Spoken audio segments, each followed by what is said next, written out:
Sir, अपने 115 दिन के सस्पेंशन समाप्त होने पर पहली बार इस सदन में बोलने जा रहा हूं और इस नए संसद भवन में पहली बार बोलने जा रहा हूं, तो आपका संरक्षण चाहूंगा सर। 5 मिनट समय आपका। आप इसे मेडन स्पीच भी मानकर मुझे अधिक समय दे सकते हैं अगर चाहें तो।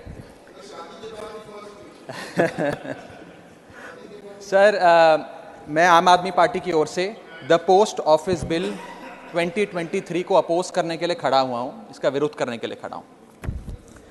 सर, ये कानून को अगर बारीकी से पढ़ा जाए तो इसमें 2 बड़े खतरनाक प्रावधान हैं, सेक्शन 9 और सेक्शन 10। ये ऐसे खतरनाक प्रावधान हैं जो भारतीय डाक सेवा को, इंडियन पोस्टल सर्विस को इतनी शक्तियां दे देंगे कि वे किसी भी शिपमेंट को, कंसाइनमेंट को, पोस्ट कोड, चिट्ठी को खोलकर उसे सीज कर सकते हैं, उसे पढ़ सकते हैं, उसे इंटरसेप्ट कर सकते हैं और उसके सब्सिक्वेंटली जो एक्शन उस पर लेना चाहते हैं वो ले सकते हैं। और इसके कोई रूल्स, कोई प्रोसीजर, कोई दायरा, कोई क्राइटेरिया बिल्कुल भी इस पूरे कानून में नहीं लिखा गया है। मैं पहले सेक्शन 9 पढ़ के सुनाना चाहूंगा, फिर विस्तार से अपनी बात रखूंगा। सेक्शन 9 कहता है, the central government may by notification empower any officer to cause any item in course of transmission by the post office to be intercepted, opened or detained in the interest of 1, security of state, 2, friendly relations with foreign states, 3, public order, 4, emergency, and 5, upon the occurrence of any contravention of any provisions of this act or any other law for the time being in force।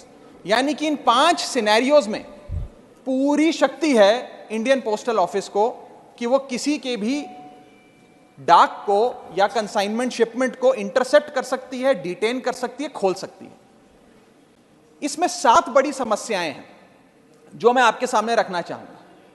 पहला है big brother syndrome, यानी कि हर तरीके से अपने नागरिकों पर surveillance रखना, वो क्या कम्युनिकेट कर रहे हैं, क्या बातचीत कर रहे हैं, चिट्ठी पत्र में क्या लिखकर भेज रहे हैं, उस पर सरकार की आंखें रहें, सरकार को मालूम रहे।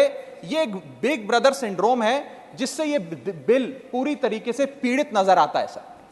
दूसरा सबसे बड़ा इसमें जो समस्या निकल कर आती है वो ये है कि ये बिल प्रोसीजर स्पेसिफाई करने में फेल हो जाता है कि वो कौन से ऐसे प्रोसीजर है जिसके तहत आप किसी डाक को इंटरसेप्ट कर सकते हैं, खोल सकते हैं या डिटेन कर सकते हैं। ये एक आर्बिटरी शक्ति नहीं हो सकती है, ये शक्ति निर्धारित होनी चाहिए कि ऐसे कौन से इमरजेंसी या फ्रेंडली स्टेट्स को आप फायदे पहुंचाने चाहते हैं जिसके चलते, या खास तौर पे किसी भी प्रावधान, किसी भी कानून का कोई वायलेट होता है तो वो आपको शक्तियां दे देता है कि आप किसी की भी डाक रोक लें।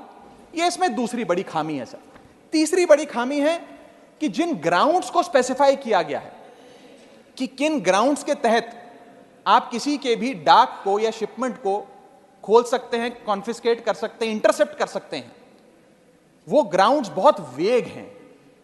वो किसी भी शिपमेंट को रोकने के लिए या किसी भी कंसाइनमेंट या चिट्ठी या डाक को रोकने के लिए कोई भी कानून पकड़कर या कोई भी मनगढ़ंत कहानी बनाकर आप उसे रोक सकते हैं। इतने वेग ग्राउंड्स ये कानून भारतीय डाक सेवा को देने जा रहा है। चौथा और सबसे बड़ा खतरा जो इस बिल से है कि जो अफसर इसको इंटरसेप्ट करेगा या कॉन्फिस्केट करेगा, अगर वो अफसर गलत पाया जाता है तो उसके खिलाफ कोई एक्शन नहीं लिया जाएगा, उसे पूरी आजादी है। 5वां आर्टिकल 19 और आर्टिकल 21 का वायलेशन है सर। इसके साथ एक और मैं खतरनाक चीज बताना चाहूंगा कि ये राइट टू प्रिवेसी जो है, ये राइट टू प्रिवेसी का वायलेशन है। और राइट टू प्रिवेसी का एक हाल ही में वायलेशन मेरे साथ और इस सदन के कई सदस्यों के साथ हुआ, जब हमें अपने स्मार्टफोन पर, एप्पल के स्मार्टफोन पर एक नोटिफिकेशन आया, जिस नोटिफिकेशन में सर ये लिखा गया कि स्टेट स्पॉन्सर्ड अटैकर्स ने आपके फोन को इन्फेक्ट कर दिया है और इसके जरिए वे आपके कैमरा, आपके माइक, फोन का जो माइक होता है और फोन के अंदर जितने भी डॉक्यूमेंट्स, पासवर्ड्स, कॉन्टैक्ट्स हैं, वो सारे स्टेट स्पॉन्सर्ड हैकर जो है उसके निगरानी में आ जाते हैं, उसकी पोजीशन में आ जाते हैं। ये किसी साधारण व्यक्ति के साथ नहीं सर, देश के कई सांसदों के साथ हुआ। और दिलचस्पी की बात यह है और खतरनाक बात मैं कहूं वो ये है कि ये सिर्फ विपक्ष के सांसदों के साथ हुआ, ऐसा जानकारी आई, और इसमें एक शायद सत्ताधारी पक्ष के भी सांसद थे। ज्यादातर जो लोग इसमें पाए गए, जितनी मैंने रिपोर्ट्स पढ़ी, उसके मुताबिक विपक्ष के या सरकार के आलोचक थे। ये एक बड़ा खतरनाक हमला फोन्स पर हुआ। मैं चाहूंगा कि भारत सरकार इसमें जांच करे, आपके अध्यक्षता में सर वो जांच हो सके तो एक ज्वाइंट पार्लियामेंट्री कमेटी का गठन हो कि किस प्रकार से ये स्टेट स्पॉन्सर्ड अटैकर्स पेगासस नाम के और अन्य प्रकार के सॉफ्टवेयर का इस्तेमाल कर जो लोग आप कह सकते हैं आलोचक हो सरकार के या विपक्ष के नेताओं, उनके फोन को इन्फेक्ट कर रहे हैं।